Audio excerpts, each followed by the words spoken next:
A smile is the oldest social signal we have, older than language, older than cities, older even than the first written word. Long before humans built temples or sailed oceans, they smiled. It's a universal gesture, recognized across every culture on Earth, from remote Amazonian tribes to bustling Tokyo streets. Yet for all its simplicity, the smile is profoundly deceptive. Not because it lies, but because it reveals. Some smiles land like sunlight, warm, effortless, and full of quiet joy. Others feel like masks, polished, practiced, and hollow. The difference isn't in how white your teeth are or how wide your grin stretches. It lives in the eyes. Psychologists have a name for the real thing, the Duchenne smile. Named after 19th-century French neurologist Guillaume Duchenne, who mapped facial muscles with electrical stimulation, this genuine expression engages two key muscle groups simultaneously, the zygomaticus major, which lifts the corners of the mouth, and the orbicularis oculi, the delicate ring of muscle encircling the eye. When true joy arises, these muscles contract together, creating the subtle crinkles at the corners of the eyes that we often call crow's feet. A forced or social smile, by contrast, activates only the mouth. The eyes remain still, flat, untouched by inner feeling. And though we may not consciously notice the distinction, our brains do. In fact, studies using fMRI scans show that when we see a Duchenne smile, regions associated with empathy and reward light up. We instinctively trust it. We lean toward it. We feel safer in its presence. This isn't just poetic intuition, it's hardwired biology. Mirror neurons, those remarkable cells that fire both when we act and when we observe others acting, respond more strongly to authentic expressions. When someone offers a genuine smile, our nervous system mirrors that state of calm openness.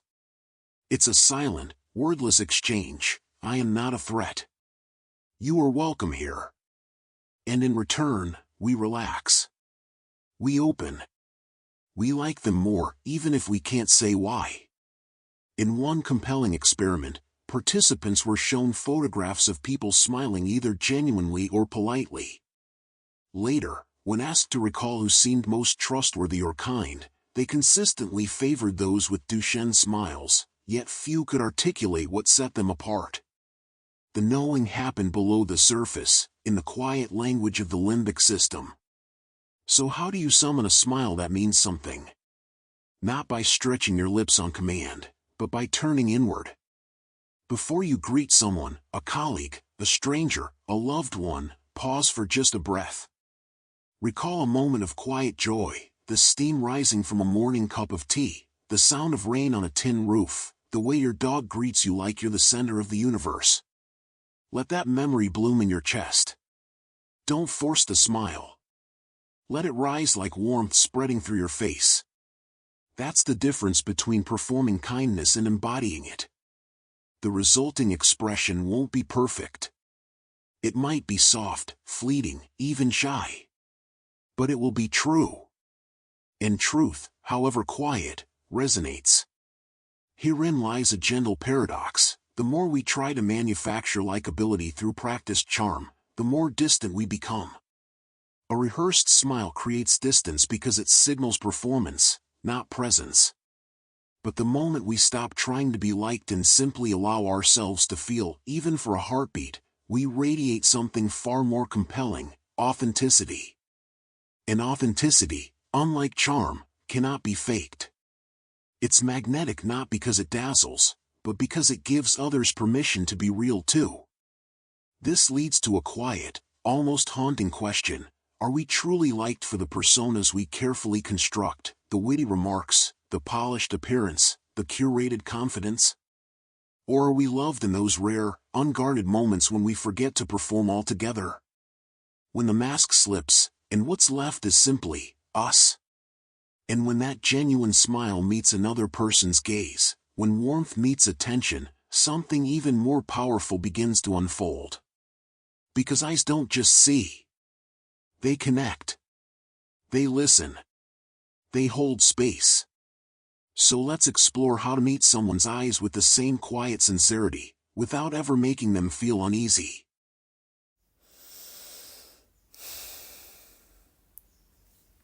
Eye contact is one of the most intimate acts we engage in, without ever touching. It exists in the delicate space between connection and confrontation, a silent threshold where trust is either built or broken in the span of a few heartbeats. Too little eye contact, and you seem evasive, distracted, or indifferent. Too much, held too intensely or without relief, and you cross into discomfort, suddenly resembling not a friend, but a figure from a thriller, unblinking and unnerving. Yet somewhere in between lies a rhythm so subtle, so ancient, that it feels less like a technique and more like a shared breath. This is the quiet art of natural eye contact, not a stare, but a conversation without words. Social psychologists have observed patterns in how humans manage this delicate exchange. One commonly cited guideline is the 50-70 rule: maintain eye contact roughly 50% of the time while you're speaking, and about 70% while you're listening. But numbers alone don't capture the soul of the practice. What truly transforms eye contact from awkward to comforting is not duration, but quality. Soften your gaze. Don't fixate on the pupils as if solving a puzzle. Instead, imagine you're looking gently through the eyes, as though noticing the soft light that seems to glow just behind them. Let your eyelids relax. Blink slowly, not in a theatrical way, but as you might while watching firelight flicker on a quiet evening. And when you glance away, do so with thoughtfulness, not anxiety. A slow drift toward the horizon or a brief downward tilt of the chin can signal reflection, not rejection. This cadence, look, soften, pause, return, mirrors the natural ebb and flow of attention seen in bonded primates, where mutual gaze builds social cohesion without triggering defensiveness. In human terms, it feels less like scrutiny and more like shared presence. In practice, this kind of eye contact doesn't demand performance. It asks only for presence. When you listen to someone with this softened focus, they don't feel examined, they feel witnessed. And in a world increasingly mediated by glass screens and fleeting digital glances, that kind of witnessing has become rare. We've grown accustomed to fractured attention, eyes flickering to phones, to clocks, to exits, so when someone truly looks at us, calmly and without agenda, it can feel startlingly intimate. Almost sacred. That's because it is. To hold someone's gaze with steady kindness is to say, without speaking, you have my full attention. In this moment, nothing else matters. It's a gift in an age of distraction. But here lies a quiet truth many overlook: eye contact is not a one-way street. It doesn't just reveal the other, it reveals you. When you look deeply into someone's eyes, your own inner state becomes visible. If you're anxious, your gaze may dart or harden. If you're judgmental, your eyes may narrow. But if you're grounded, curious, and open, that too radiates outward. True eye contact requires vulnerability. You cannot offer genuine attention without also becoming transparent. And it is precisely in that mutual exposure, where both people feel seen and simultaneously see, that real connection begins. Liking isn't born from perfection or performance, it's nurtured in the quiet courage of showing up, eyes open, heart unarmored. This vulnerability is why so many avoid sustained eye contact altogether. It feels risky. To be seen is to be known, and to be known is to risk rejection. Yet paradoxically, it is this very risk that makes the connection meaningful. When two people exchange a glance that carries warmth rather than evaluation, something shifts. Walls soften. Defenses lower. A silent understanding passes between them: I am here. You are here. We are safe together. And once that bridge is built, once eyes have met and held in quiet recognition, there's one simple sound that can deepen the bond instantly. It's not a clever phrase or a rehearsed line. It's a name. Not your name, theirs.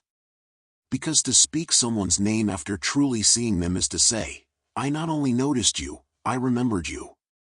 And in a world of passing faces, that remembrance is a kind of love.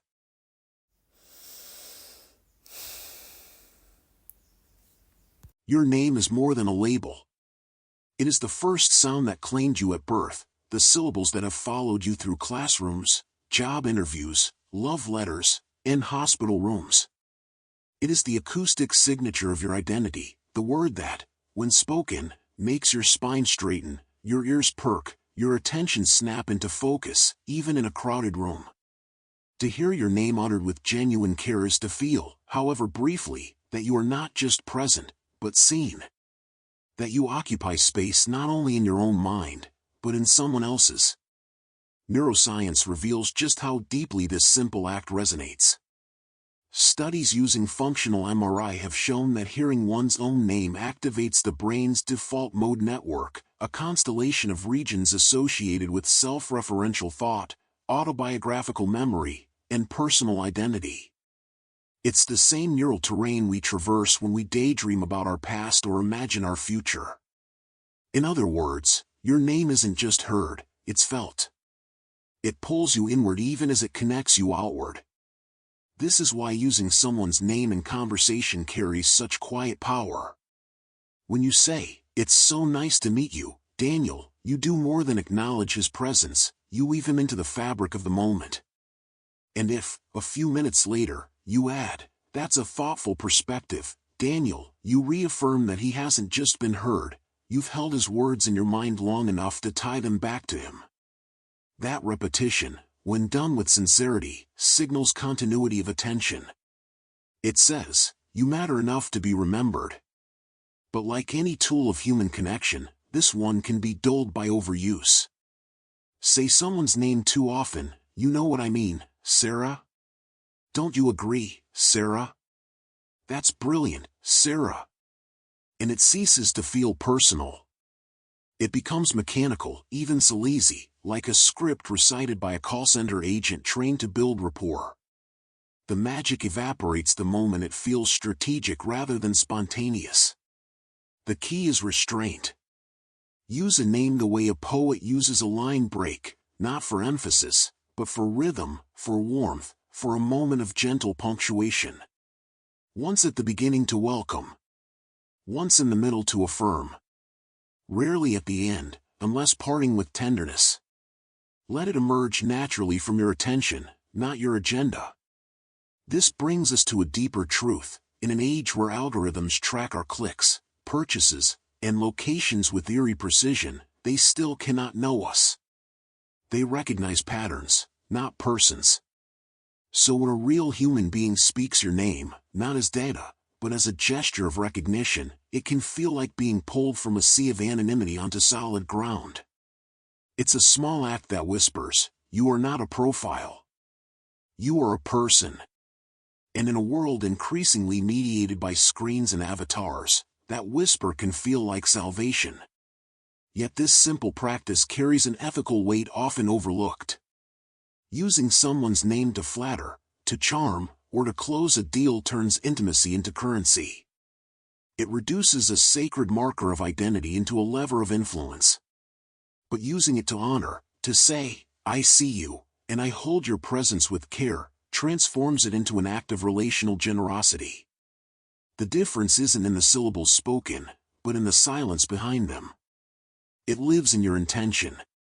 And intention, though invisible, hums beneath every word like a low-frequency current. People may not name it, but they feel it. They always do. So the next time you meet someone new, listen closely when they offer their name. Let it settle in your mind like a stone in still water. And when you speak it back, do so not as a tactic, but as a quiet acknowledgement, "You are here. And so am I." And speaking of words, few carry as much potential for connection, or misstep, as a well-placed compliment. But how do you offer praise that lands not as performance, but as truth? How do you affirm someone in a way that lingers, not because it was clever, but because it was real?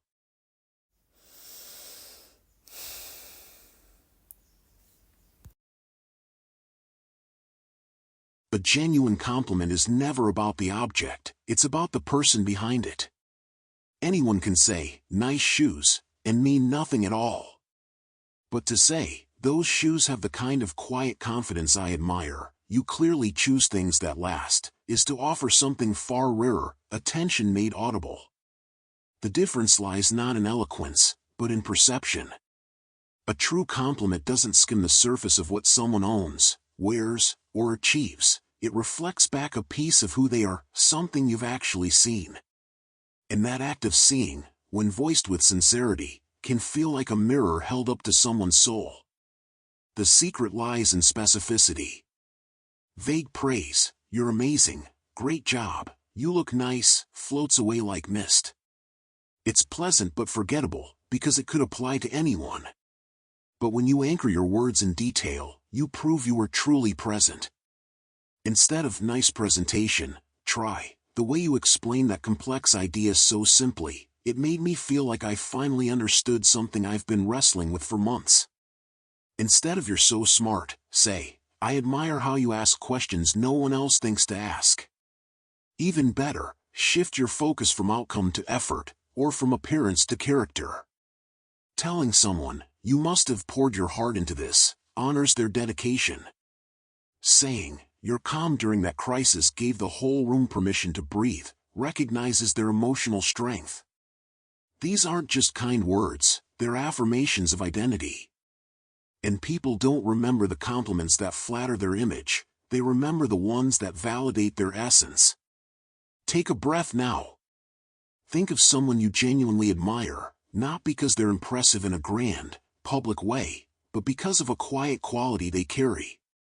Maybe it's their consistency, their curiosity, the way they listen without waiting to speak. Now imagine saying it to them, not as performance, but as offering, "I've noticed how you always make space for others to be heard." It makes people feel like they matter. Say it slowly. Mean it fully. That's the texture of a real compliment, warm, precise, and rooted in truth. Here's the unexpected truth about giving such praise: it often feels vulnerable.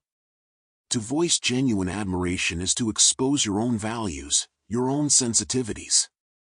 It means you've paid enough attention to notice something meaningful, and cared enough to name it. In a culture that often equates vulnerability with weakness, this can feel risky. What if they think you're exaggerating? What if they dismiss it? But that very risk is what makes the moment human. A sincere compliment isn't a transaction, it's an invitation. It says, "I saw something beautiful in you, and I wanted you to know it touched me." And in that exchange, something shifts. Walls soften. Distance closes. Two people stand, for a moment, in shared recognition, far beyond the realm of small talk or social niceties. Of course, the line between sincerity and flattery is drawn not in the words themselves, but in the silence between them. If your compliment serves your agenda, to win favor, to smooth a request, to fill awkward air, it will ring hollow, even if the words are perfect. But if it arises from a place of authentic appreciation, it will land like a stone in still water, rippling outward in ways you may never see. Someone might carry your words for years, returning to them in moments of doubt like a talisman. So the next time you feel moved to praise, pause. Look deeper. Ask yourself, what did I truly see? Then say it, not loudly, not cleverly, but clearly. Let your words be a quiet testament to the humanity you witnessed. But attention alone, however deep, is only the beginning. To truly meet someone where they are, you must do more than observe, you must attune. You must learn to move with their rhythm, to breathe in time with their energy. Because connection isn't just about seeing someone. It's about meeting them in the cadence of their being.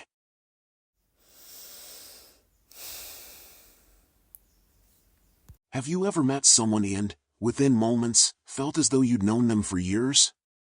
Not because you shared a dramatic story or discovered a rare common interest, but because the air between you felt easy, fluid, like two instruments falling into harmony without rehearsal? That sensation isn't magic, nor is it coincidence.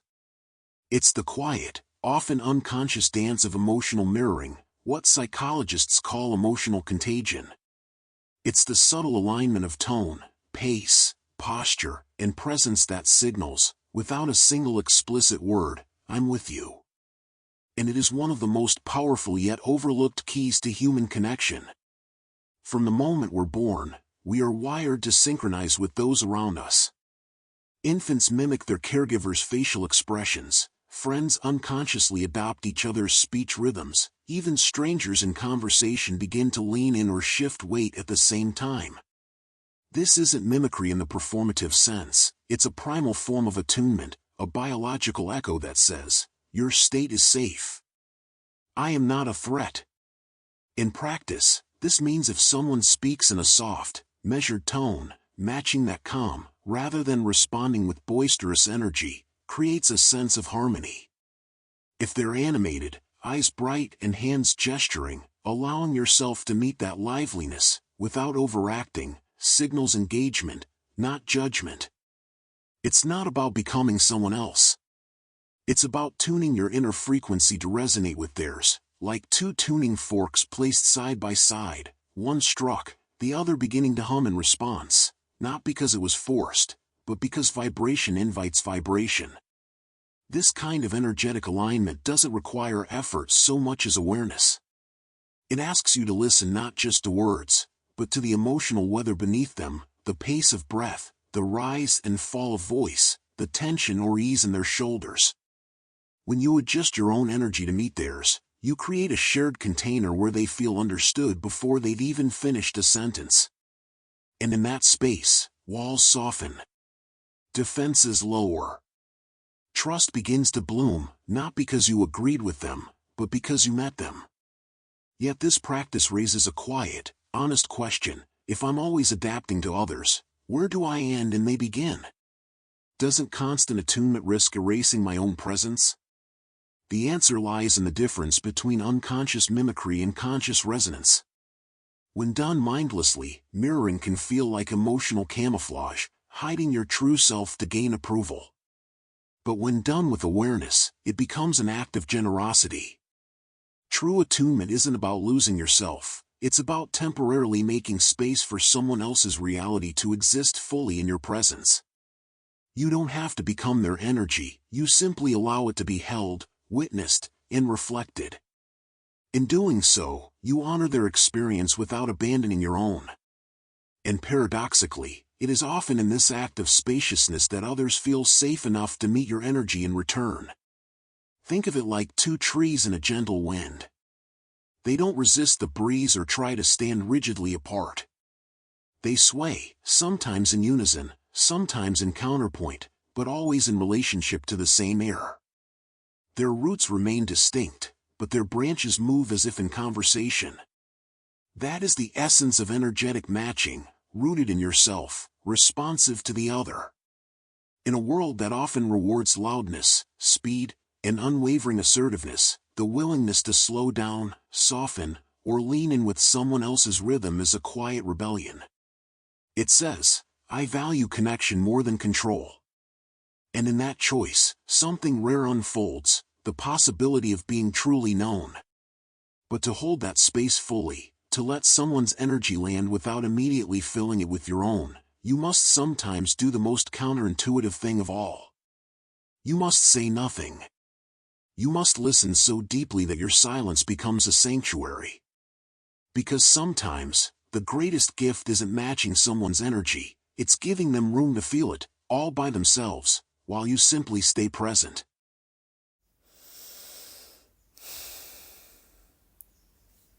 Most people don't walk away from conversations remembering your clever insights or your perfectly timed anecdotes.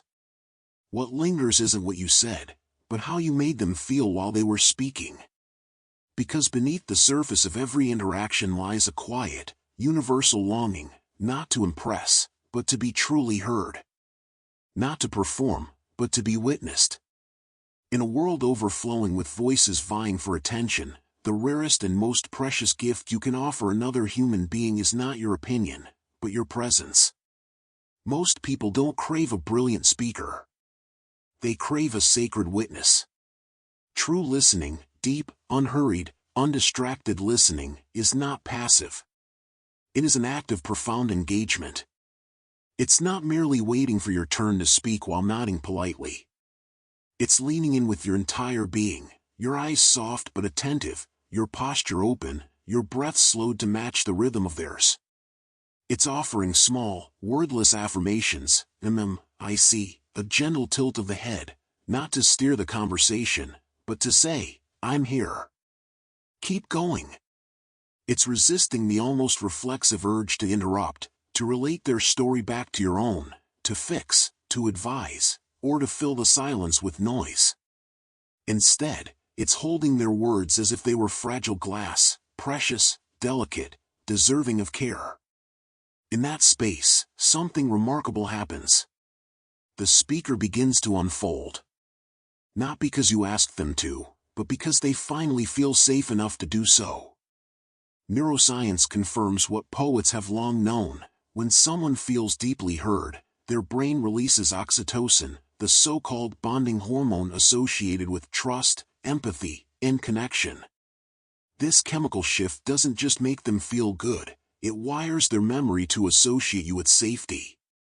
You become, in their mind, a harbor. And this bond isn't built through grand gestures, but through the quiet consistency of your attention. Silence, in this context, is never empty. It's fertile. It's an invitation, an open field where thoughts can land, breathe, and take root. Often, it's in the pause after someone speaks that their most honest words emerge, whispered almost to themselves, yet offered to you. Yet deep listening carries a hidden demand. It requires you to quiet your own inner noise. To truly hear another, you must temporarily set aside your judgments, your assumptions, your mental to-do list, even your desire to be helpful. This is harder than it sounds. Our minds are trained to react, to solve, to compare. But real listening asks for something rarer: surrender. It asks you to be a vessel, not a voice. And in that surrender, something unexpected may occur. As you release the need to respond, to control, to shape the narrative, you may find that the stillness you create for others begins to echo within you. You start to hear not only their truth, but your own, reflected in the space between your thoughts. Listening becomes a mirror as much as a bridge. This is why deep listening feels so countercultural. We live in an age that glorifies speaking, posting, debating, branding, broadcasting. To be silent is often mistaken for passivity. But true silence, the kind that holds space for another's vulnerability, is one of the most active forms of love. It says, your story matters more than my response. And in a world where everyone is shouting to be seen, choosing to listen is a quiet revolution. So the next time someone speaks to you, try this: let your mouth stay closed a little longer. Let your eyes soften. Let your mind stop rehearsing what you'll say next. Just be there, fully, gently, without agenda. You may be surprised by what unfolds. And when you do finally speak, when the moment calls for your voice, remember that one well-placed question can do more than any statement ever could. Because the right question doesn't extract information. It unlocks a door. And behind that door lies everything.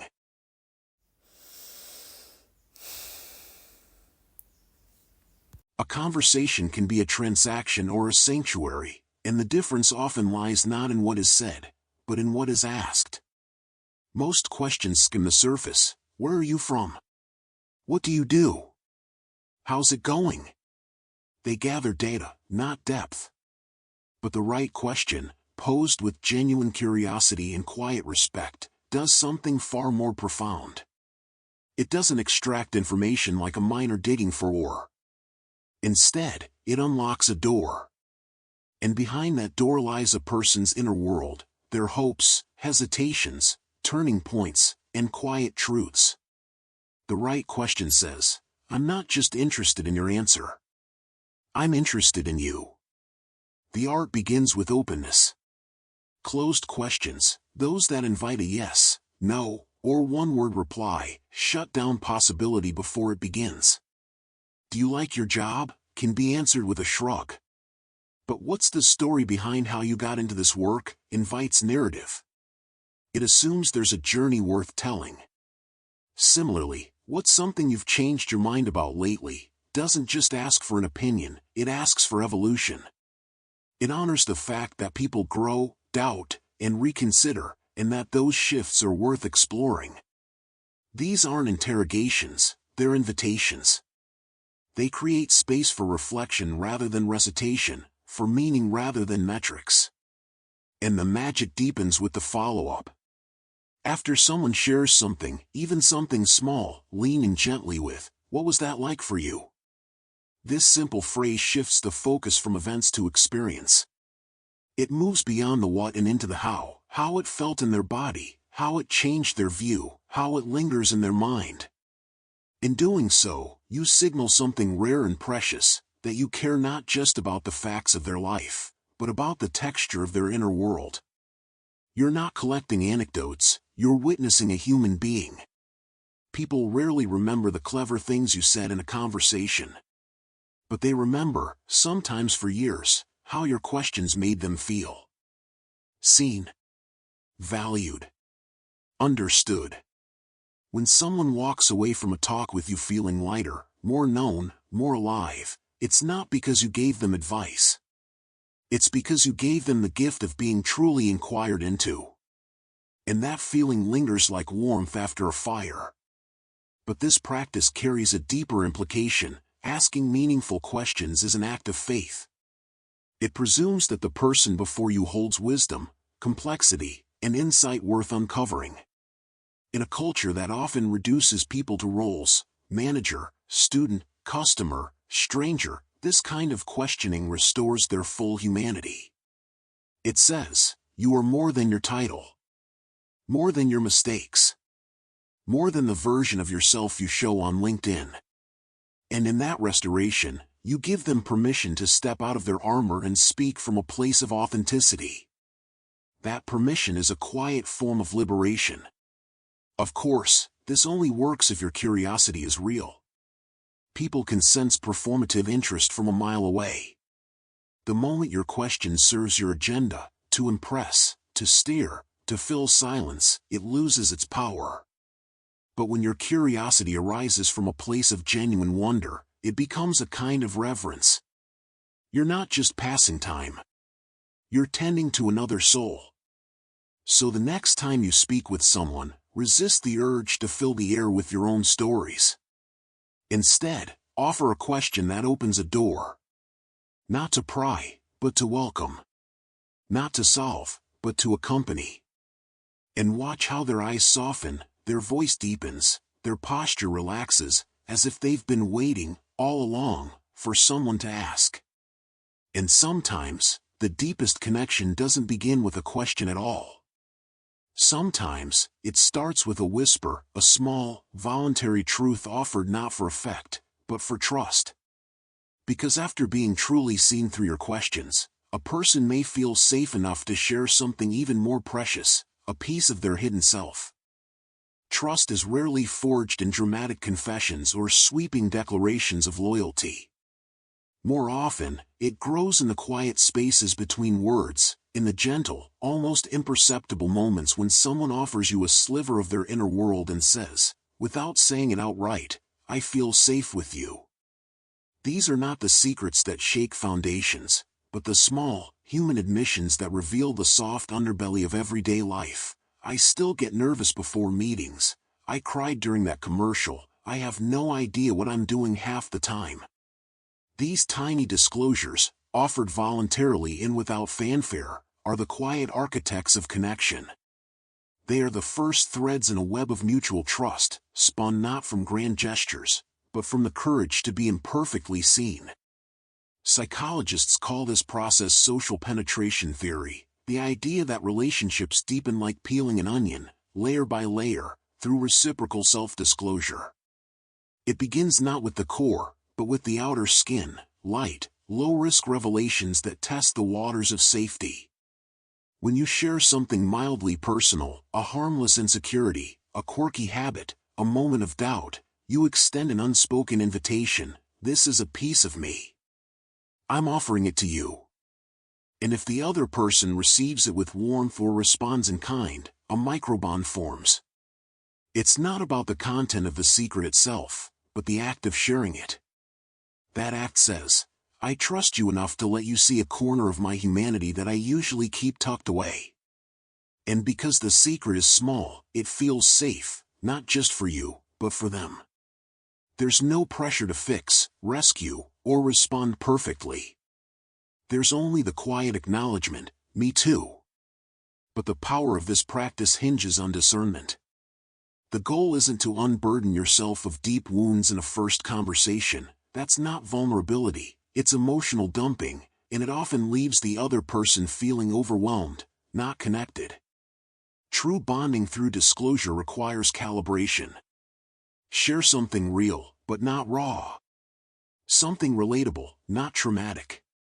The sweet spot lies in the realm of universal human frailty, the fear of being found out, the struggle to stay calm, the quiet joy in small rituals. These are the truths that whisper, I'm just like you, without demanding anything in return. Herein lies a beautiful paradox. The more you try to appear flawless, the more distant you become. Perfection is impressive, but it's also isolating. It builds pedestals, not bridges. But when you reveal a gentle flaw, a moment of awkwardness, a harmless insecurity, you become approachable. You give others permission to lower their own masks. In fact, studies in interpersonal attraction consistently show that people are more drawn to those who display competence paired with warmth, and a small, well-placed vulnerability is one of the fastest ways to signal that warmth. It transforms you from an image into a person. Yet this practice carries a quiet responsibility. Vulnerability without boundaries can feel like an imposition, not an offering. The key is intention. Are you sharing to connect, or to seek validation, reassurance, or relief? The former builds bridges, the latter can build burdens. True connection flourishes when both people feel free, not obligated, to respond. That freedom is born of respect, timing, and emotional awareness. So the next time you're in conversation, consider offering a small truth, not to impress, but to invite. Not to confess, but to connect. Let it be light, honest, and human. And if the other person meets it with their own quiet admission, you'll feel it, the almost imperceptible click of two souls recognizing each other in the dark. And when that bond begins to form, when trust has taken root in those tiny exchanges, one tool has the power to dissolve tension, lighten the mood, and weave joy into the fabric of your connection faster than almost anything else. It requires no preparation, no script, no strategy. It simply arises, spontaneously, warmly, and often unexpectedly, from the shared relief of being human together. Laughter is more than a social lubricant, it's the nervous system's quiet reset button. In a single, shared chuckle, tension dissolves, defenses soften, and two people who were strangers moments before suddenly find themselves on the same side of an invisible line. That's because laughter isn't just sound, it's a biological signal of safety. When we laugh together, our bodies release endorphins and dopamine, chemicals that ease stress and foster connection. But more than that, shared humor whispers a primal truth: we're safe together. It's not about wit or punchlines, it's about resonance. And in that resonance, chemistry ignites. The most disarming kind of humor is often the gentlest. A touch of self-deprecation, I spent 10 minutes looking for my glasses while wearing them, doesn't diminish you, it humanizes you. It says, I don't take myself too seriously, which gives others permission to relax in your presence. But there's a fine line between self-deprecating and self-loathing. The former invites warmth, the latter can evoke discomfort or pity. True lightness comes not from putting yourself down, but from acknowledging your own delightful absurdity with kindness.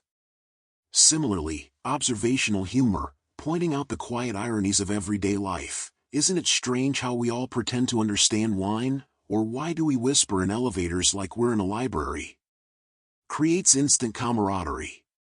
It frames the world as a shared stage, and you and the other person as fellow audience members, nodding in amused recognition. You're not laughing at anyone, you're laughing with them, at the gentle chaos of being human. What doesn't build connection, however, is sarcasm, mockery, or jokes at someone else's expense, even if that someone isn't in the room. These forms of humor, however clever they may seem, often stem from insecurity masked as superiority.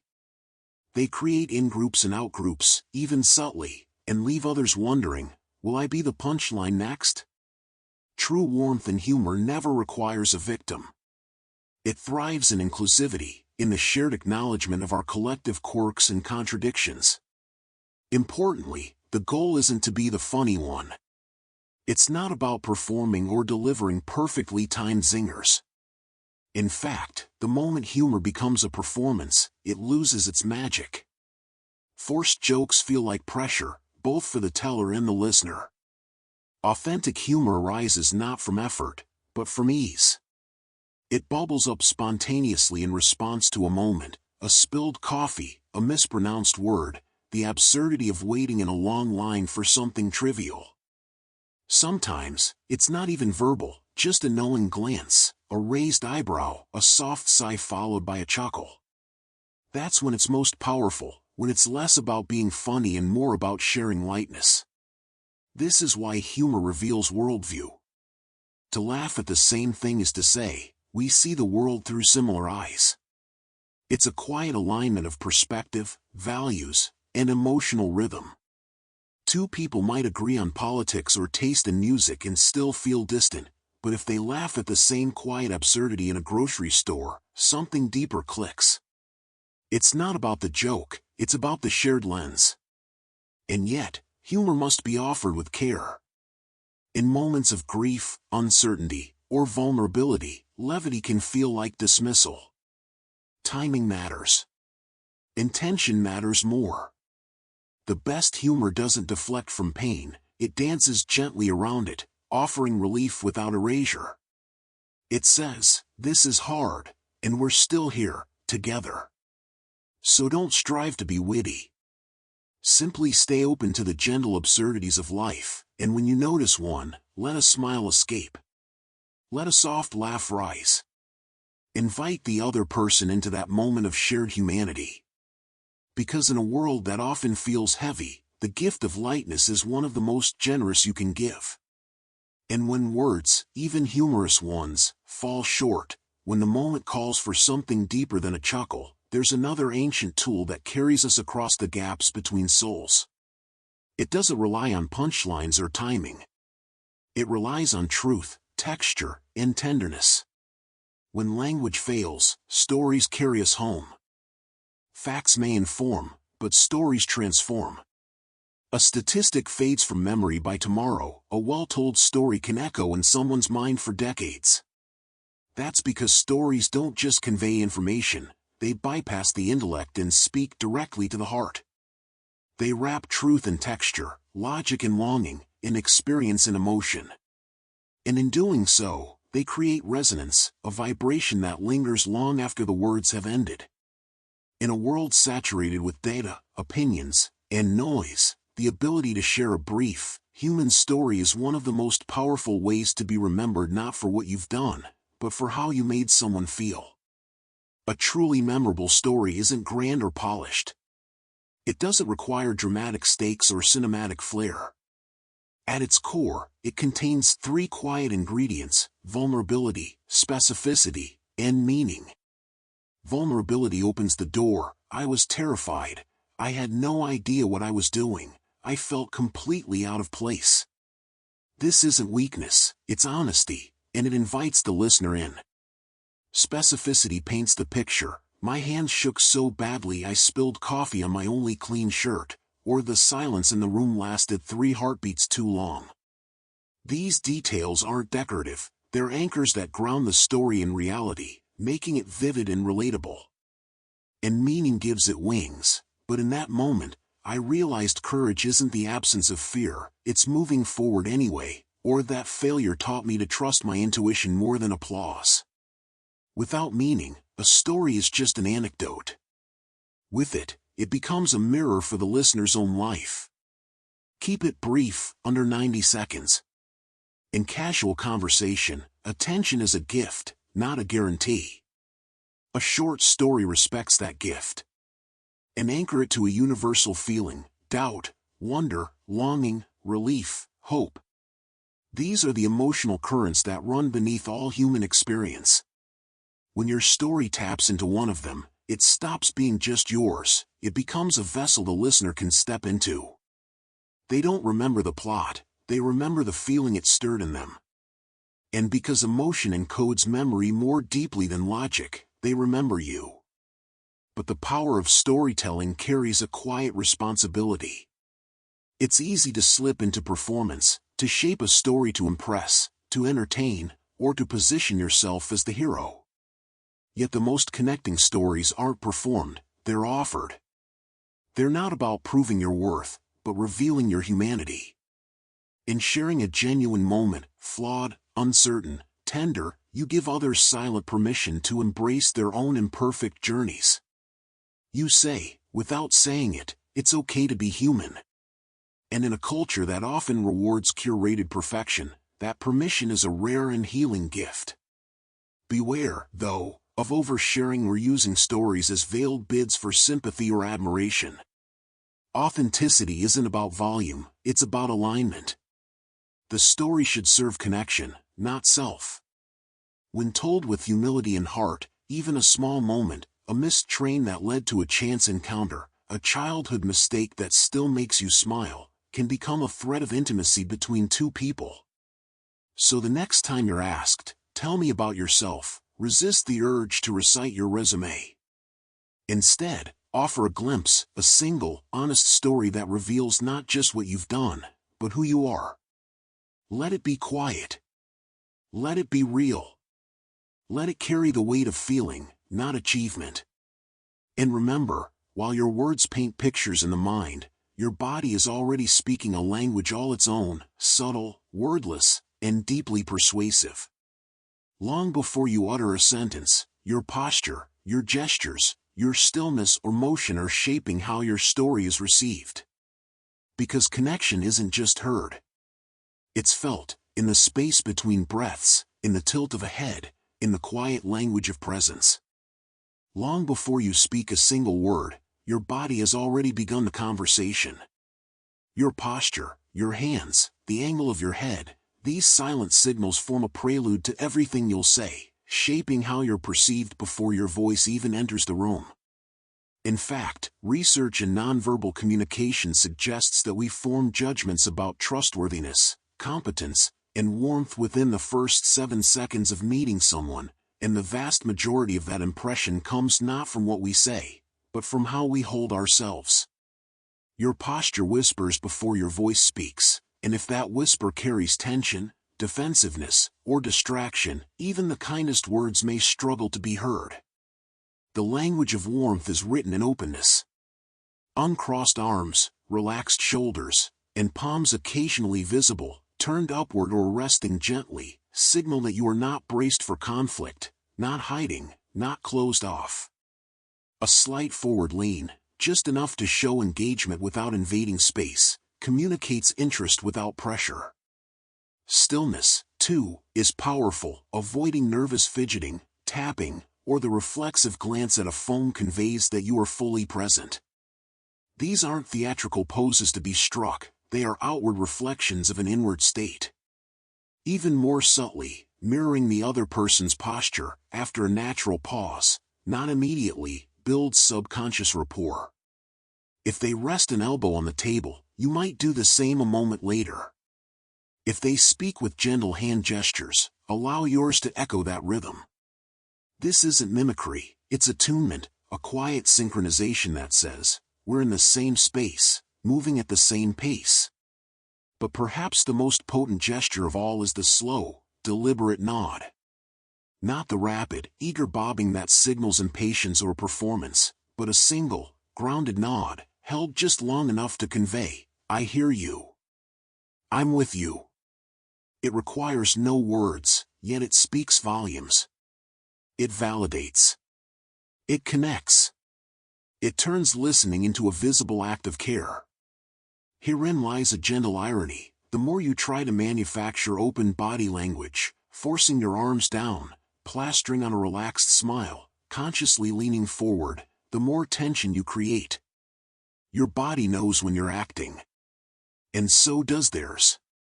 True warmth doesn't come from arranging your limbs like furniture, it flows from inner calm. When you are grounded, when you've taken a breath, softened your jaw, released the grip in your shoulders, your body naturally radiates ease. That ease is contagious. It tells the other person, without a word, you're safe here. So before you enter a conversation, pause. Feel your feet on the floor. Let your breath deepen. Let your presence settle. From that place of quiet centeredness, your body will speak a language far more honest and far more inviting than any rehearsed gesture ever could. This is why body language isn't about tricks. It's about alignment. When your inner state and outer expression move in harmony, you become a vessel of authenticity. And in a world where so much interaction feels hurried or distracted, that authenticity is a rare and magnetic force. So don't worry about perfect posture. Worry about presence. Let your body become a reflection of your attention, your calm, your willingness to be there, fully, gently, without agenda. Because people may forget your words, but they'll remember how your stillness made them feel seen. And that presence doesn't end with your posture.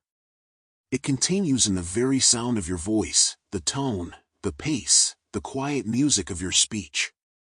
Because how you say something often matters more than what you say. And that presence begins in your voice. Your voice is more than a carrier of words, it is your emotional fingerprint, imprinted with the subtle textures of your inner state.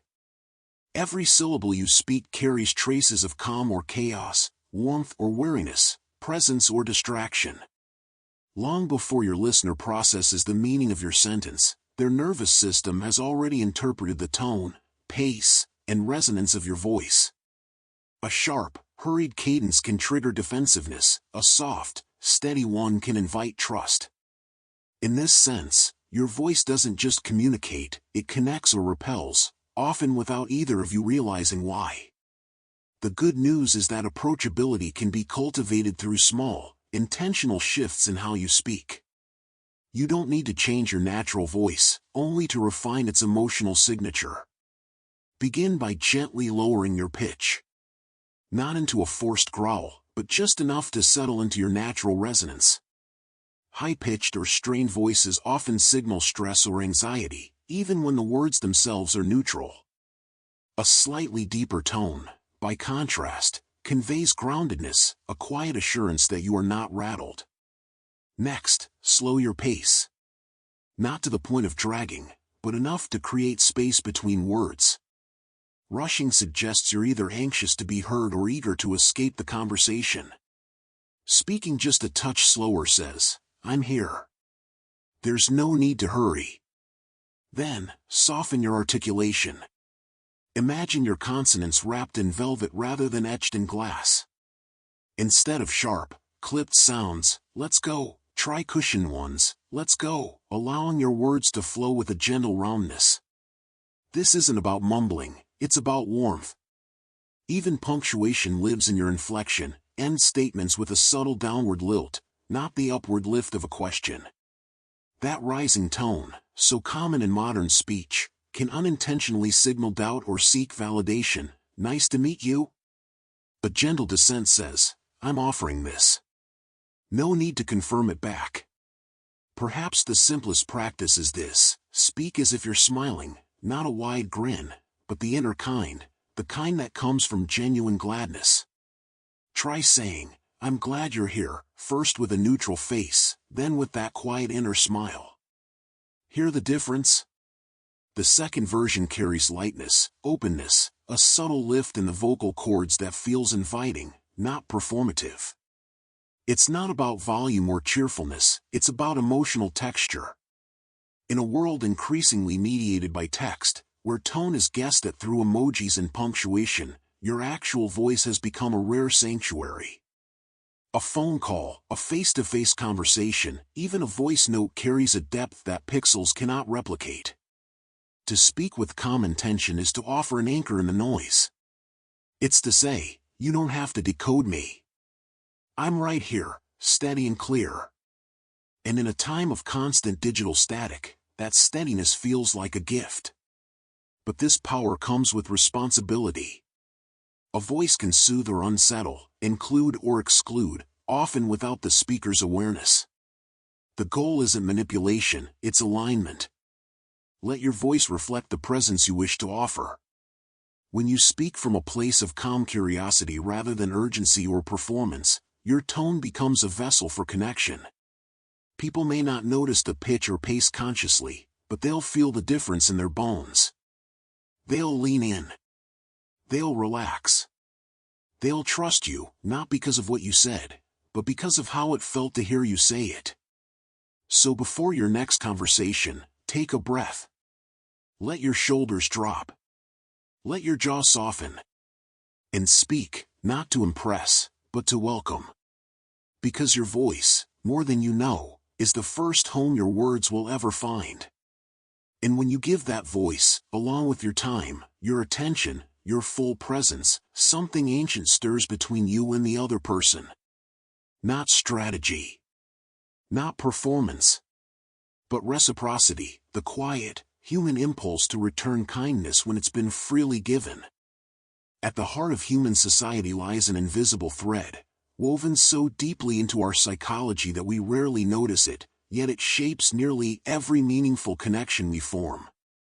It's the unspoken contract of reciprocity, the quiet, almost instinctive urge to return kindness when it's been offered to us. Long before contracts, currencies, or laws, early humans survived through mutual aid, sharing food, watching each other's children, offering shelter in storms. Over millennia, this necessity became encoded in our social DNA. Today, even the smallest act of generosity, a held door, a shared insight, a warm cup of tea offered without prompting, triggers a subtle psychological response, the desire to restore balance. Not out of obligation, but out of a deep-seated sense of fairness and connection. When someone gives to us, we don't just feel grateful, we feel seen, and in that feeling, loyalty begins to grow.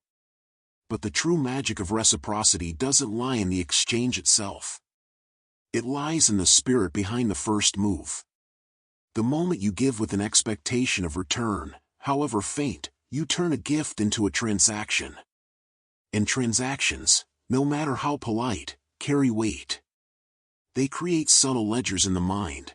I did this, so you owe me that. But when you give freely, without agenda, without tracking, something different happens. Your gesture becomes pure signal, I see you, and I wish you well. This is why a simple, timely offering, I came across this article and thought of you, or I remembered you mentioned your cat's birthday, hope she had a good one, can resonate far more deeply than grand, calculated favors. The gift isn't about scale, it's about specificity and sincerity. It shows you were paying attention. It proves you held space for them in your thoughts when they weren't even present. And that kind of attention is rare enough to be remembered. The key is to keep it small, specific, and timely. A massive, unsolicited favor can feel overwhelming or even intrusive. But a modest, well-timed gesture, a recommendation, a listening ear, a shared resource, lands lightly and lingers long. It doesn't demand a response, it simply opens a door. And because it carries no strings, the other person is free to receive it fully, and often, in time, to return the warmth in their own way, not because they must, but because they want to. This reveals a quiet truth about human nature: we are wired not just to trade, but to belong. Reciprocity, at its best, isn't a mechanical tit-for-tat, it's the rhythm of mutual care that sustains community. When you give first, you initiate that rhythm. You say, without words, let's be in this together. And in doing so, you plant seeds of trust that can grow into lasting loyalty.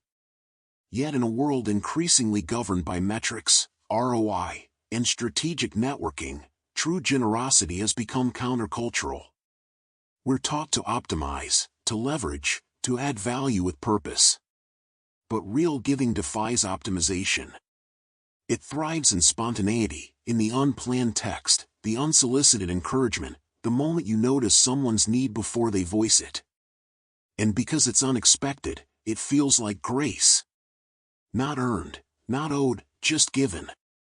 In a culture saturated with quid pro quo, that kind of kindness doesn't just stand out, it transforms. It reminds people that connection can still be human, not transactional. So don't wait to be asked. Don't calculate the return. Simply notice. And when you see an opportunity to offer something, a word, a resource, a moment of your time, do it gently, without fanfare. Let it be a quiet ripple, not a splash. Because the most enduring bonds aren't built on grand exchanges, but on the steady accumulation of small, unclaimed gifts. And remember, giving isn't only about what you do for others. Sometimes, the most powerful gift you can offer is your own humanity, your imperfections, your uncertainties, your willingness to be seen not as flawless, but as real. Because true connection isn't forged in perfection, but in the courage to show your cracks. There is a quiet myth we've all been taught, that strength means never faltering, that leadership means never doubting, that likability means never showing cracks. But the truth is far more human. Real strength isn't the absence of weakness, it's the courage to name it. It's the willingness to stand in your competence while still acknowledging your uncertainty, to hold your expertise lightly enough to admit, I don't have all the answers. And paradoxically, it is in those moments of honest vulnerability that we often earn the deepest respect, not despite our imperfections, but because of how we carry them. The key lies not in whether you reveal your struggles, but how and when. Sharing vulnerability too early, without any foundation of trust or credibility, can feel destabilizing.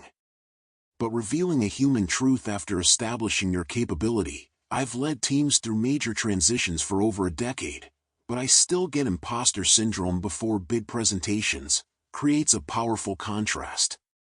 It says, I am skilled, and I am still learning.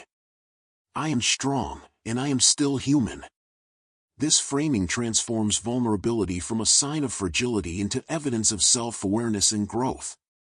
Similarly, phrasing your admission as an ongoing journey, I'm working on being more patient with myself, or I used to avoid hard conversations, but I'm learning to lean into them, positions you not as broken, but as evolving.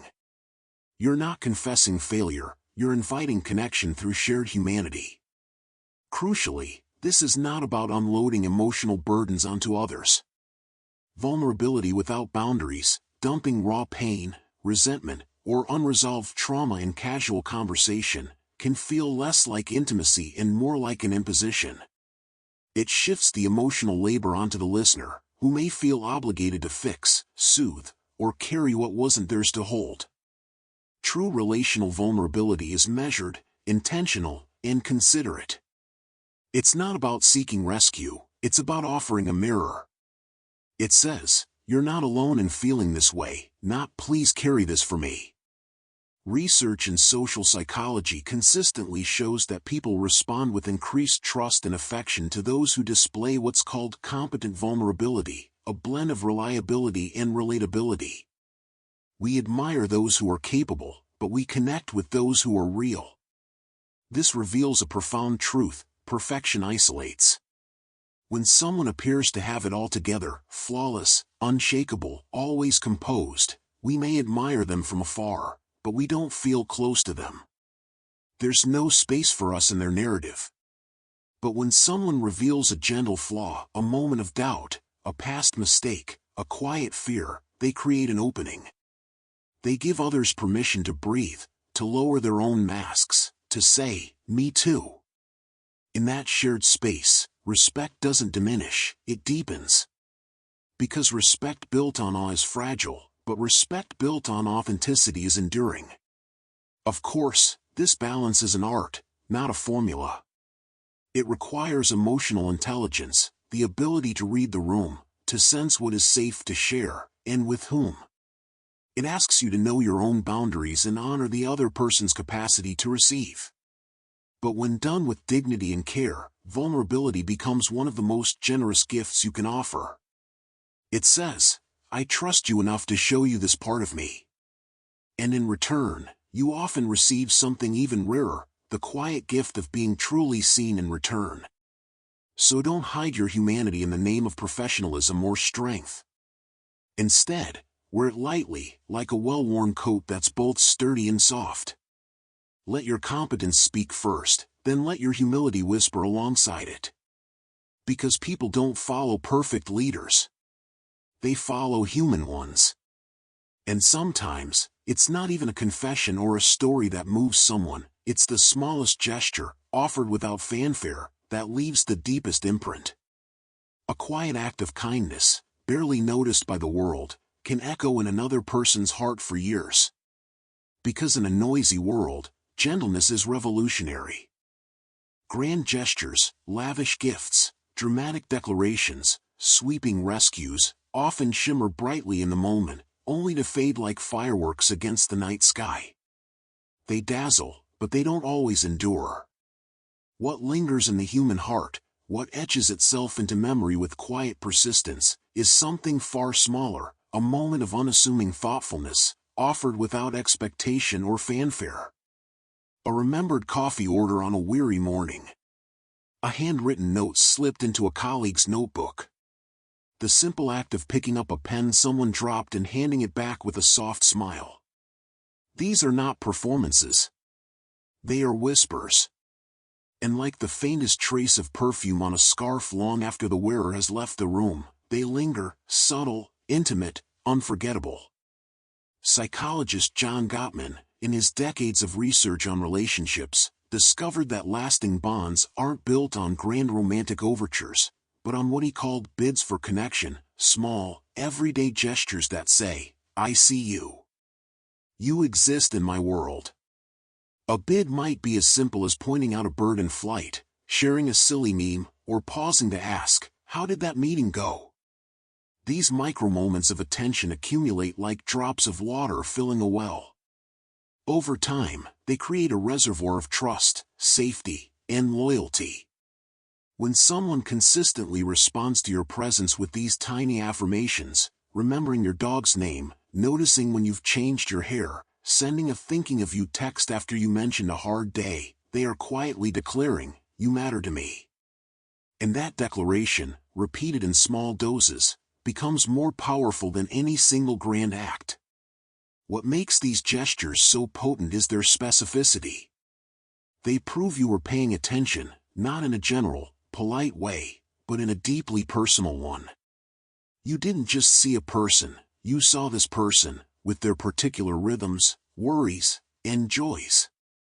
That kind of witnessing is rare. In a world where most interactions are transactional or distracted, to be truly noticed is to feel real. And because these acts require so little, no money, no elaborate planning, no audience, they carry a purity that larger gestures often lack. They are kindness for its own sake, not for recognition. This is where their revolutionary power lies. In an age of curated social media highlights and performative generosity, quiet kindness refuses the spotlight. It doesn't seek validation. It asks for nothing in return. It thrives in the margins, holding the elevator a second longer, offering your seat without making a show of it, listening fully when someone speaks, even if you're tired. These acts require only one thing, attention. Not the frantic, multitasking kind, but the slow, deliberate kind, the kind that says, right now, you are the most important thing in my world. And in a culture drowning in noise, that kind of focused presence is a radical act of love. Moreover, tiny kindnesses are accessible to everyone. You don't need wealth, status, or eloquence to offer them. You only need to be awake to the people around you, to notice the colleague who seems overwhelmed, the neighbor who's been quiet, the stranger whose hands are full. And then, without ceremony, extend a small thread of care. That thread may seem insignificant in the moment, but it can become a lifeline. Someone might carry your quiet gesture for years, returning to it in moments of doubt like a talisman. Someone saw me. Someone cared. So don't wait for the perfect opportunity to do something extraordinary. Start where you are. Offer what you can. Let your kindness be small, specific, and sincere. Because the world is changed not by occasional heroes, but by ordinary people who choose, again and again, to be gently, consistently kind. And attention, at its highest form, the kind that notices not just what someone says, but who they are, is this. To be truly seen, to have someone look beyond your role, your title, your surface story, and meet the quiet truth of who you are in this moment, is one of the most affirming experiences a human being can have. It doesn't require grand declarations or dramatic gestures. It happens in the smallest acknowledgments. You mentioned your sister's graduation. How did it go? Or I've noticed your eyes light up every time you talk about painting. These aren't clever lines. They are acts of attention so precise, so tender, that they feel like a mirror held up to the soul. And in that reflection, something inside us settles. We feel real. We feel known. We feel, however briefly, that we belong. This is not flattery. Flattery schemes the surface, seeking approval through praise. Witnessing goes deeper. It says, I was listening, not just to your words, but to the life behind them. When you recall a detail someone shared weeks ago, or name a shift in their mood, or reflect back the passion you hear in their voice, you're not performing empathy, you're practicing it. And the effect is profound. Neurologically, when someone feels genuinely seen, their nervous system responds with a quiet sigh of relief. Cortisol, the stress hormone, drops. Oxytocin, the bonding chemical, rises. Their shoulders relax. Their voice softens.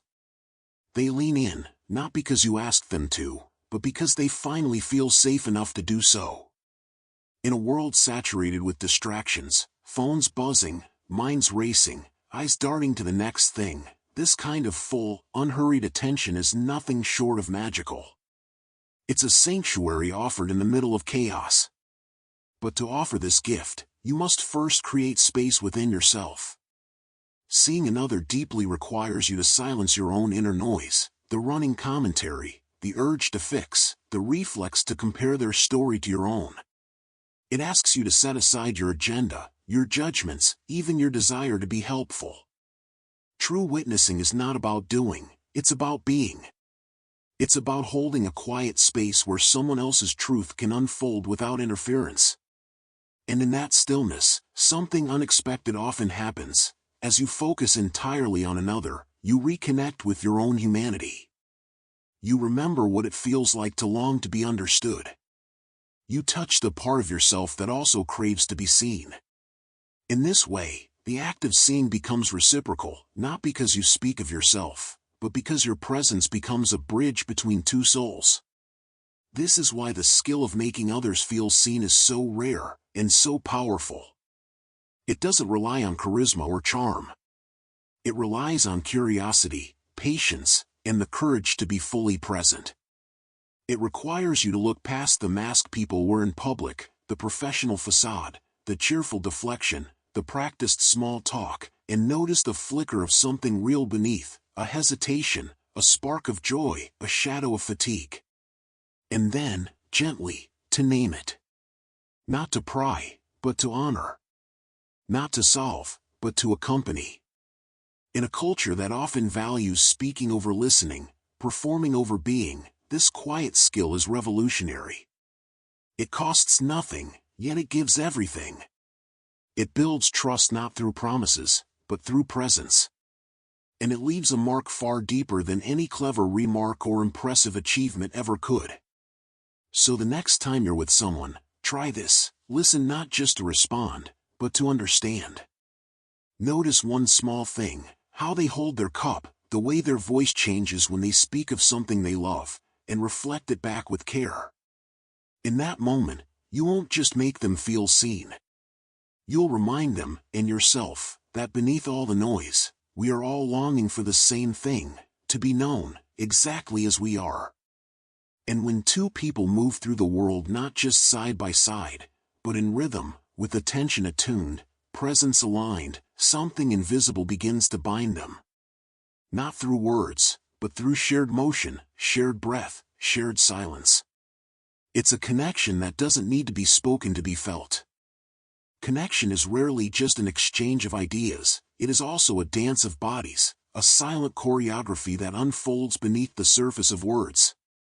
Long before language evolved, humans communicated through movement, the tilt of a head, the rhythm of a step, the rise and fall of breath. Even now, in our hyperverbal world, we remain deeply attuned to physical synchrony. When two people walk side by side and unconsciously fall into the same stride, or sit across a table and mirror each other's gestures in gentle rhythm, something invisible shifts between them. It's not mimicry. It's harmony. And in that harmony, a quiet sense of we begins to form, not through agreement or shared opinions, but through shared motion. This phenomenon, known as behavioral synchrony, is more than poetic metaphor. Neuroscientific studies show that when people move in sync, whether tapping fingers to the same beat, swaying to music, or simply matching conversational pacing, their brains release endorphins and activate reward centers associated with social bonding. Soldiers marching in step report stronger unit cohesion. Dancers moving as one describe a loss of self and a merging of awareness. Even strangers asked to walk in sync in a lab setting later report feeling greater trust and affinity toward one another. The body, it seems, doesn't just express connection, it creates it. In conversation, this might look like letting your hand gestures rise and fall with the cadence of theirs, or pausing your speech when they pause, allowing silence to breathe between you.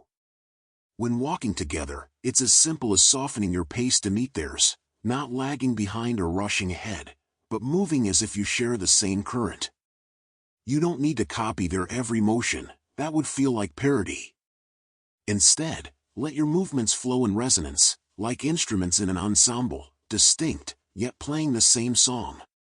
What makes this so powerful is its subtlety. No one announces, "I'm syncing with you." It happens beneath conscious awareness, in the quiet language of presence. And because it's unconscious, it feels authentic. There's no performance, only attunement. This is why lovers often find themselves finishing each other's sentences or reaching for their coffee cups at the same moment. It's not telepathy, but the natural rhythm of two nervous systems in alignment. Similarly, a skilled therapist might lean forward just as their client does, not to manipulate, but to say, without words, "I'm with you in this." In a world increasingly fragmented by screens, schedules, and solitary routines, this kind of physical harmony has become rare, and therefore, profoundly meaningful. We scroll alone. We commute in silence. We speak through text, stripped of tone and timing. To move in rhythm with another person, whether through shared laughter, a synchronized breath during a difficult moment, or simply matching the tempo of a stroll, is to reclaim a primal form of belonging. It's a quiet rebellion against the isolation of modern life. Synchrony reminds us that we are not just minds exchanging data, but bodies sharing space, time, and energy. And this harmony doesn't require grand gestures. It begins with awareness. Notice the pace of their speech. Feel the rhythm of their presence. Let your own movements soften into alignment, not to disappear into them, but to say, "I'm here with you, in this moment, in this flow." In doing so, you create a container of shared embodiment where trust can grow not because of what is said, but because of how you move through the world together. And just as your bodies can fall into rhythm, so too can your words. Language, after all, has its own music, its cadence, its echoes, its subtle repetitions. When you begin to mirror not just someone's posture, but the very texture of their speech, something even more intimate unfolds. Because words, like movements, can harmonize. And that harmony extends to the very words you choose. Language is more than a tool for communication, it is the architecture of our inner worlds. The words we choose to describe our experiences are not arbitrary, they are windows into how we perceive, feel, and make meaning of our lives. When someone says, "This week has been exhausting," they're not just reporting fatigue, they're naming a reality shaped by their unique emotional landscape. And when you respond not by reframing or correcting, but by gently echoing their exact words, "Exhausting, yes," that kind of weariness that seeps into your bones, something profound happens. It's as if you've stepped through the window they've opened and entered their world, not as a visitor with an agenda, but as a companion who wishes to understand. This simple act, repeating their phrasing with warmth and presence, is not mimicry. It is linguistic empathy. And it resonates at a level deeper than logic, touching something almost cellular in its effect. This technique, long used by skilled therapists, negotiators, and mediators, works because it validates before it interprets. Most of us are accustomed to conversations that quickly pivot to solutions, comparisons, or corrections. "Oh, you're overwhelmed? Wait till you see my schedule," or "It's not that bad, you'll get through it." These responses, however well-intentioned, subtly erase the speaker's experience. But when you reflect their language back, "Overwhelming. I can hear how much is on your plate right now," you signal something rare and precious: your reality matters. "I'm not here to fix it. I'm here to meet you inside it." The power lies in the precision. Using their exact word, "overwhelming," not stressful, lonely, not sad, honors the nuance of their emotional truth. It tells them you are listening not just to the gist, but to the texture. And this is where the magic deepens. Words don't just describe reality, they help construct it.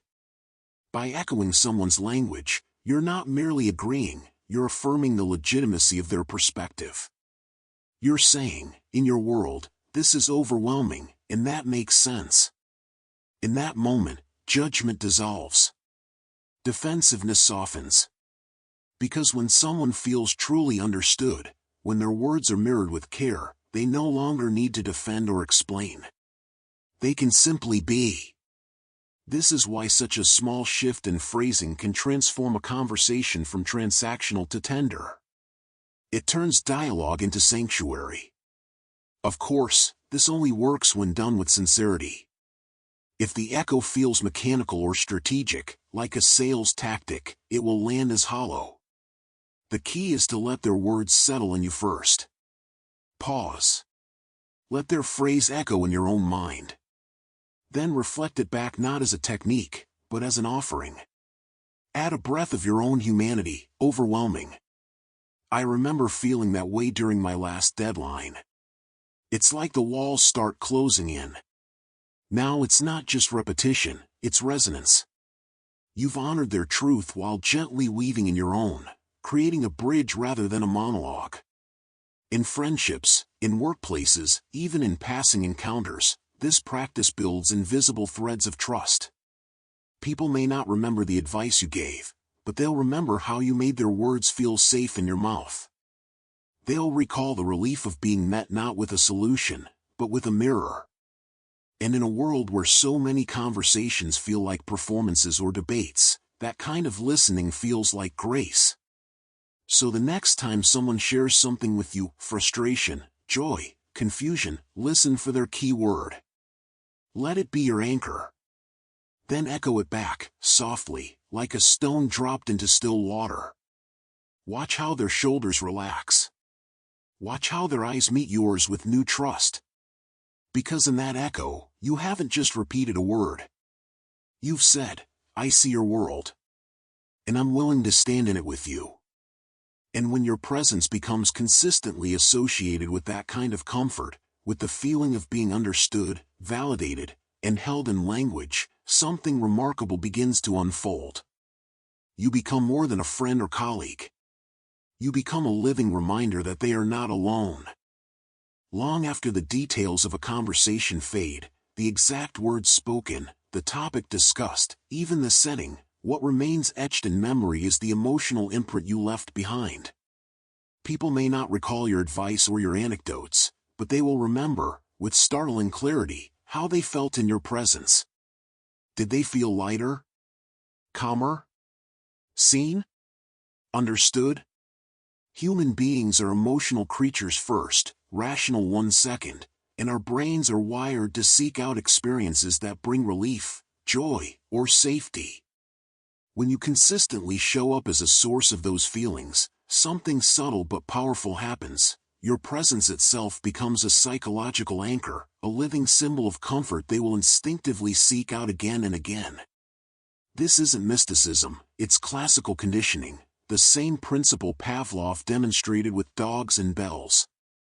But in human relationships, the bell is your voice, your posture, your quiet reliability, and the reward is not food, but peace. Imagine this. After a tense meeting, you sit with a colleague and share a moment of genuine laughter. Or during a friend's moment of overwhelm, you say nothing, just bring them a cup of tea and sit beside them in silence. Or in the middle of chaos, you speak in a calm, steady tone that seems to slow time itself. Each time you do this, you're not just offering kindness, you're weaving your presence into their nervous system as a signal of safety. Over time, your very arrival can trigger a subconscious sigh of relief. They don't need you to fix anything. They just need you to be there, because your presence has become synonymous with calm. To cultivate this, you don't need grand gestures. You simply need consistency and attunement. Be the person who shows up, not with solutions, but with steadiness.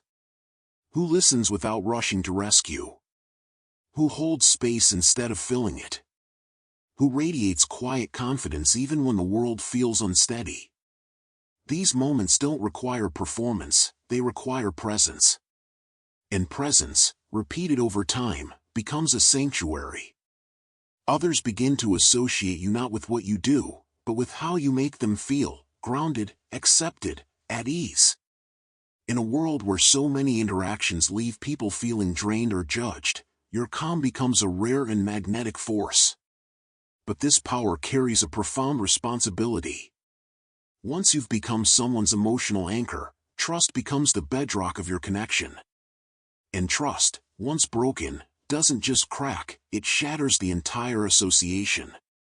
If you've been the steady one, the calm in the storm, and then suddenly become reactive, dismissive, or unreliable, the dissonance cuts deeper than it would with someone neutral. Because you weren't just a friend, you were a refuge. And when a refuge becomes unsafe, the betrayal isn't just personal, it's existential. That's why anchoring good feelings demands integrity. It asks you to be consistent not for the sake of being liked, but out of respect for the vulnerability others have placed in you. You are no longer just a person, they've woven your presence into their sense of safety. Handle that gift with reverence. So don't chase admiration. Chase reliability. Don't strive to be impressive, strive to be a harbor. Let your presence be the quiet place others return to when the world feels too loud. Not because you have all the answers, but because in your stillness, they remember their own. And yet, even the most secure harbor needs open water. Even the strongest connection thrives not in constant closeness, but in the gentle rhythm of nearness and space. Because true trust isn't clinginess, it's the confidence that you'll return, and that they'll be waiting, not out of neediness, but out of choice. Yet even the strongest connection needs space to breathe. In a world that prizes transparency, immediacy, and the relentless broadcast of personal life, there is a quiet, almost countercultural art that has nearly been forgotten, the art of restraint. We are encouraged to share everything, to post our thoughts, our meals, our heartbreaks, our travels, our opinions, often before we've even had time to understand them ourselves. But in doing so, we risk extinguishing the very spark that draws others to us, curiosity. Because curiosity is not born from full disclosure, It thrives in the spaces between what is said and what is left unsaid.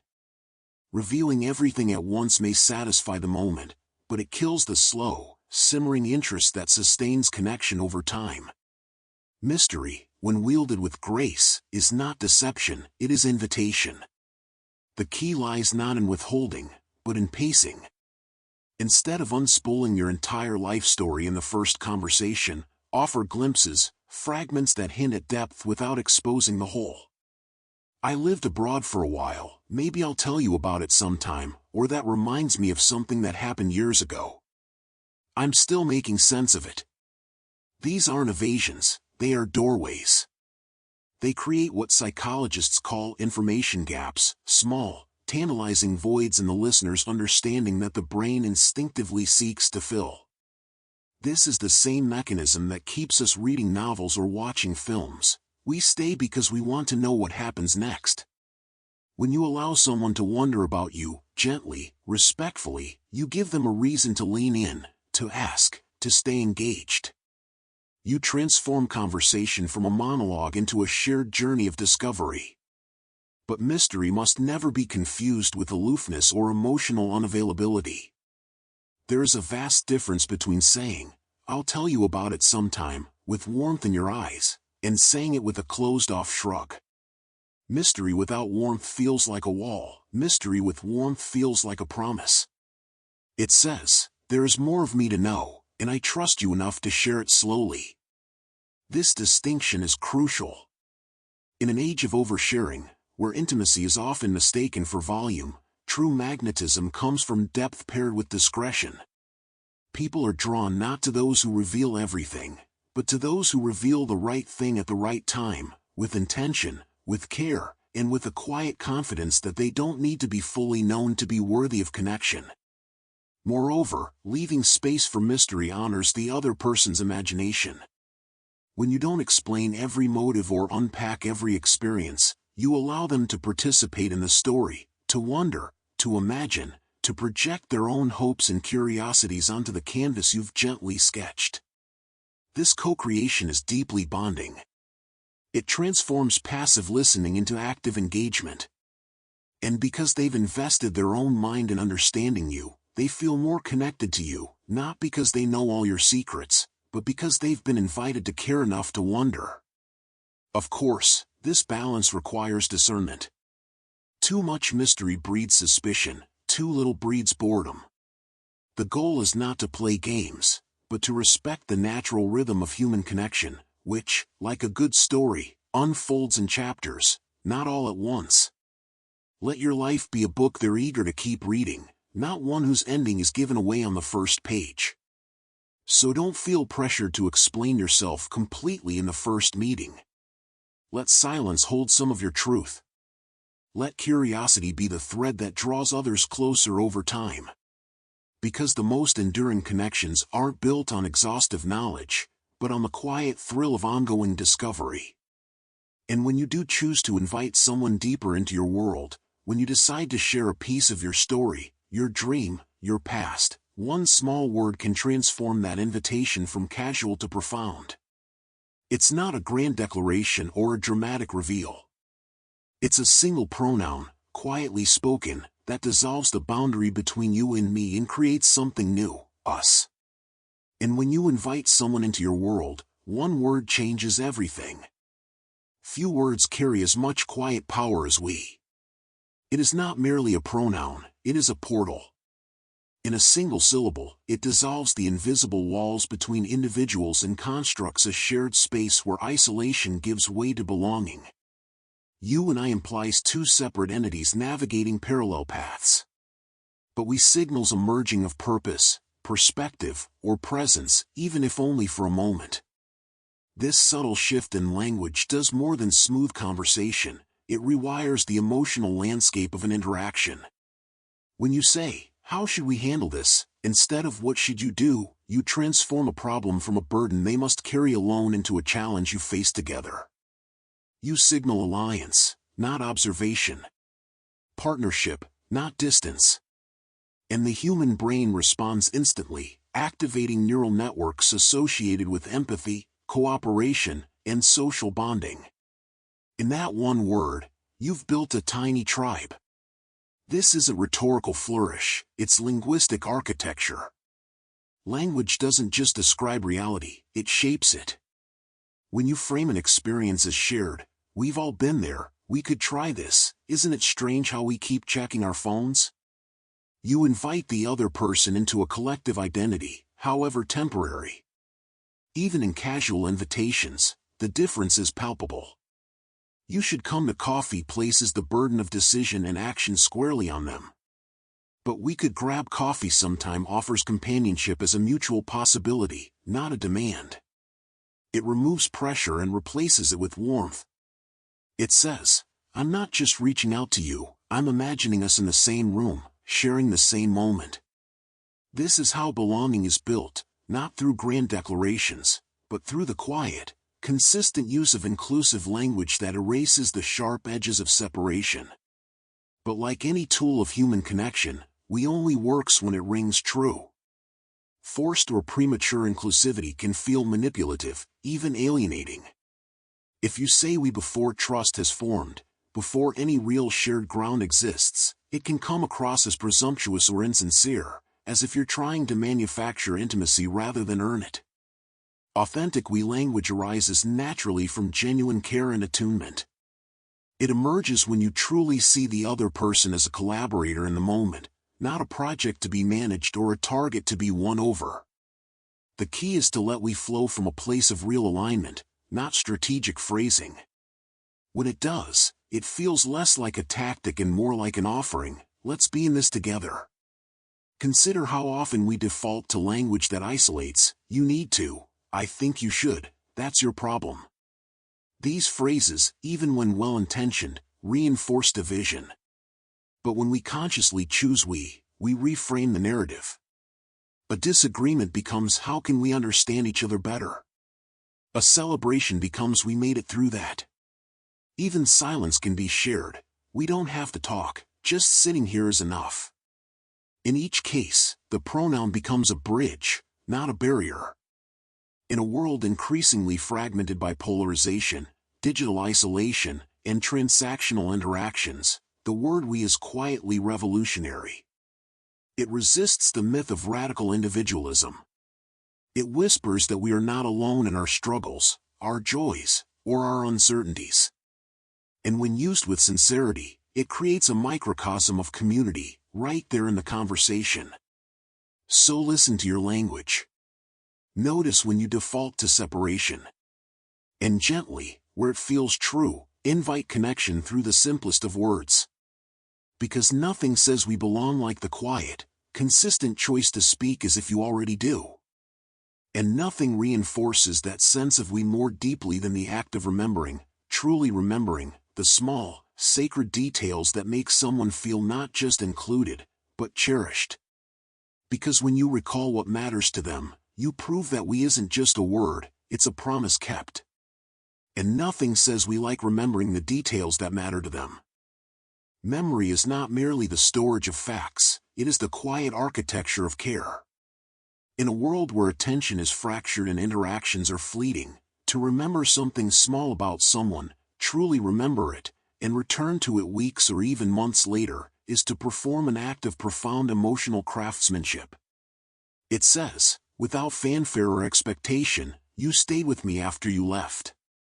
When you recall that their daughter's name is Maya, that they're reading a novel by Octavia Butler, that they get nervous on planes or light up when talking about their garden, you do more than demonstrate good listening. You prove that they existed in your mind when they weren't there to remind you. And in that proof lies one of the most potent forms of human affirmation, you mattered enough to be held. This isn't about memorizing details like a ledger.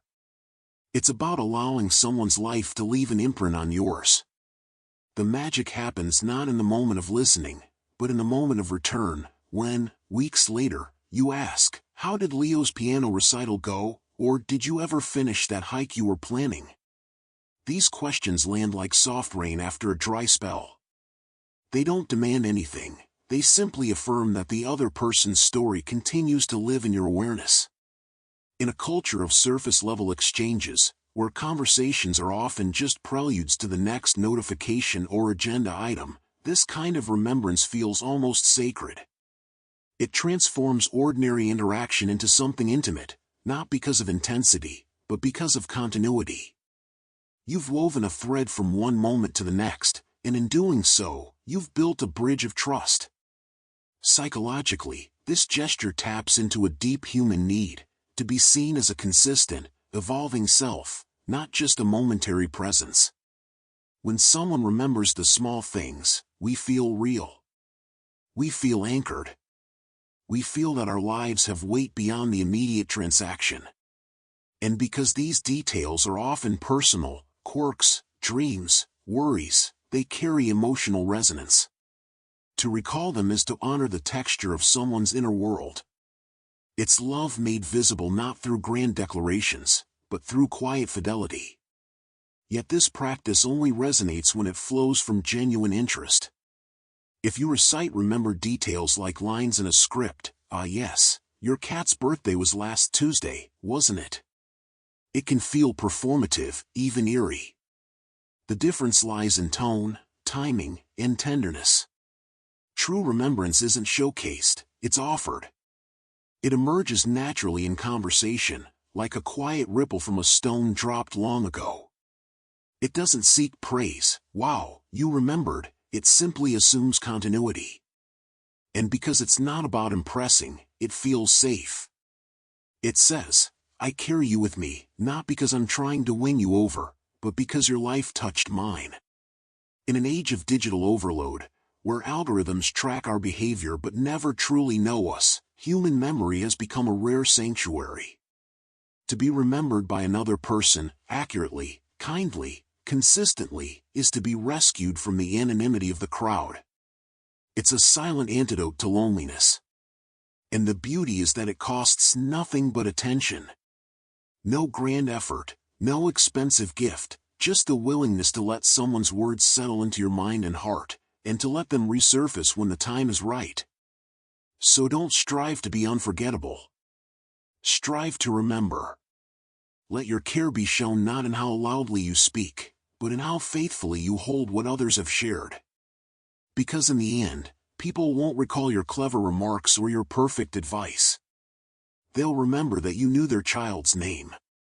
That you asked about the job they were nervous about. That you noticed when they changed their hair. And in those tiny acts of remembrance, they'll feel what so many long for, that they were, and are, truly seen. And even when your paths diverge in opinion, when you find yourselves on opposite sides of an idea, a decision, or a debate, you can still remain someone they like. Because respect, once built through consistent care, can weather disagreement. And even when you disagree, you can remain someone they like. Disagreement is inevitable. In any meaningful relationship, whether with a friend, a colleague, or a loved one, differences in perspective will arise. What is not inevitable is rupture. Conflict does not have to be a battle where one side conquers and the other retreats in silence.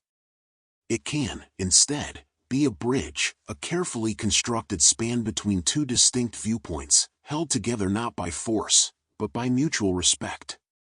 The art of navigating disagreement with grace isn't about avoiding tension, it's about transforming it into an opportunity for deeper understanding.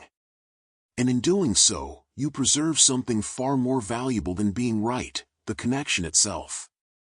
The foundation of this approach lies in reframing the very purpose of the conversation. Too often, we enter disagreements with a hidden agenda, to win, to prove, to correct. But when the goal shifts from victory to understanding, everything changes. Begin by anchoring yourselves in common ground. I agree with your goal, we both want this project to succeed, or I know how much you care about fairness, and that's why this matters so deeply to you. This isn't concession, it's orientation. It reminds both of you that you're not enemies on opposite sides of a trench, but travelers who've simply taken different paths toward a shared destination. From that place of alignment, the conversation can unfold not as an attack, but as an exploration. Language becomes your most delicate tool. Replace accusatory you statements, "You're ignoring the facts, you always do this," with gentle I statements, "I see it differently, I'm struggling to understand that part, this is how it lands for me." These phrases remove blame and open space for dialogue. They say, "My perspective is mine, not a verdict on yours." Equally important is validating the other person's intent, even if you disagree with their conclusion. "I can tell this comes from a place of deep concern," or "It's clear you've thought a lot about this." These acknowledgments honor their humanity, not just their argument. And sometimes, the wisest move is to pause altogether. "I'm feeling a bit heated, maybe we can revisit this when we're both calm." This isn't retreat, it's stewardship. It shows that you value the relationship more than the momentary need to be heard. Herein lies the quiet courage of graceful disagreement. It requires you to hold two truths at once, that you believe in your position, and that the other person's dignity matters more than your righteousness. In a world increasingly defined by polarization, where social media rewards outrage and nuance is drowned out by noise, choosing connection over conquest is a radical act. It defies the script that says disagreement must lead to division. True strength isn't in overpowering another's view, it's in staying open, even when you're certain you're right. It's in saying, "I may not agree with you, but I still care about you." And this is where lasting likability is forged. People may forget the details of your stance, but they will never forget how you made them feel during a disagreement. Did you listen, even when you disagreed? Did you speak with respect, even when frustrated? Did you protect the bond while navigating the breach? Those who can hold space for difference without withdrawing warmth become rare sanctuaries in a combative world. They are the people others turn to not despite their convictions, but because of how they carry them, with humility, with care, with unwavering regard for the humanity across from them. So the next time you find yourself in conflict, ask not "How can I win?" but "How can we both leave this conversation still feeling seen?" Because in the end, the most enduring victories aren't measured in changed minds, but in preserved hearts.